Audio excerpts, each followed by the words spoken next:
Weziweredde essaawa emu ey'okumakya nga bazadde wamu n'abayizi batandise okutuuka ku kibangirizi kya Freedom Square e Makerere ewali amatikkira ga ssettendekero ono ag'omulundi ogw'76 era nga bakira buli atuuka asooka kwekenneenyezebwa bulungi.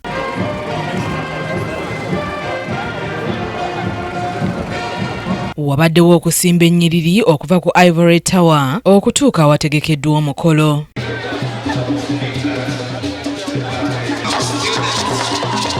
Minisita omubeezi w'ebyenjigiriza ebisookerwako Joyce Kaduchu yakiikiridde mukama we minisita w'ebyenjigiriza n'ebyemizannyo era mukyala w'omukulembeze w'eggwanga Janet Kataha Museveni.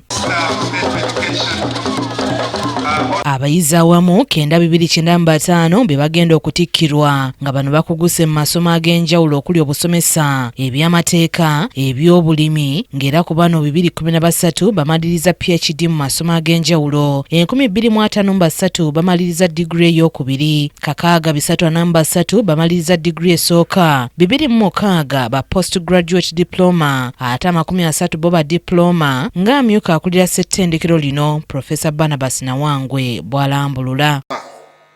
During the course of the 76th graduation ceremony, I will present to you a total of 9,295 graduates who will receive degrees and diplomas from Makerere University. Nawangwe atenderezza ebituukiddwako mu kutumbula ssettendekero ono ng'era wano yeebazizza gavumenti olw'amaanyi geetaddemu. Also allocated us funds to begin the construction of the Public Infrastructure Management Center, which will greatly improve public infrastructure procurement in Uganda. Chancellor wa ssettendekero ono Dr. Crispus Kiyonga alaze nga bwe bakyagenda mu maaso n'okuteeka ettoffaali ku nkulaakulana y'eggwanga okuyita mu kubangula abayizi ng'era abatikkiddwa abakalaatidde okukozesa bye bakuguseemu okutumbula embeera zaabwe awamu n'ebitundu gye bawangaalira. Turning to the student community, I advise you, besides pursuing your courses, to use opportunities at the university to broaden your knowledge of the world,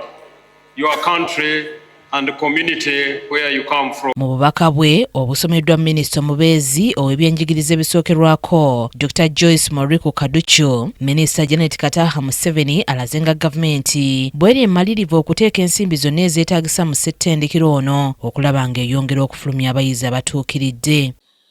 As Ministry of Education and Sports, we remain committed to strengthening higher education through expanded research funding, digital transformation, curricular reform, and stronger partnership between academia and industry. Ategeezezza nti ebyokunoonyereza n'okuvumbula amagezi amapya byeyongedde okutumbuka e Makerere olw'ensimbi ezize ziteekebwa mu ssomo ery'okunoonyereza ng'era alaze ng'eno y'emu ku nsonga eviirako gavumenti to upgrade Makerere University technology and innovation education infrastructure. Okukyusa ennambika y'ebisomesebwa ku ddala ya siniya okulaba ng'ebizibu by'eggwanga bigonjoolwa okuyita mu kunoonyereza. This investment will significantly enhance the quality of education and it will equip students with skills required for the fourth industrial revolution. Kaduchu era ategeezezza abayizi nti maama Janet Kataha Museveni abakubirizza okweyambisa bye bayize batondewo emirimu okusinga okuginoonya. Clear. Universities must not produce graduates. They must produce solution makers and job creators. Oluvannyuma bakwasizza omuyizi annyodde mu bannaakendo Esther Ziribagwa ekirabo ne Check era ayogedde ku buwanguzi buno.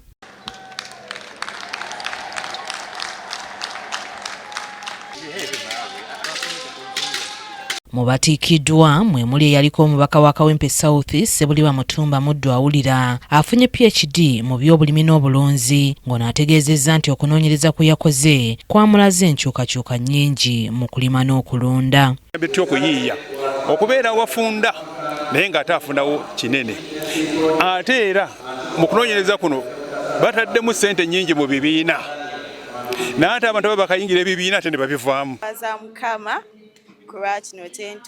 Nasooka kukola engineering naye olw'obwetaavu bw'okuteekesa amateeka mu nkola nendaba nga kyetaagisibwa okujja okusoma amateeka. Ate yaliko RDC w'Ejjinja Eric Sakwa atikkiddwa diguli ey'okubiri mu by'okukuuma obutonde bw'ensi n'obugagga obw'ensibo. Agambye nti agenda kuwa gavumenti amagezi ku ngeri ennungamu ey'okutaasa obutonde. Kuyambako gavumenti okuteekawo policies ne programs ezisobola okuyamba okuziyiza okwonooneka kw'obutonde bw'ensi. Annette Nakayibaale yakusakidde eggulire lino ku KTV Amalindilire.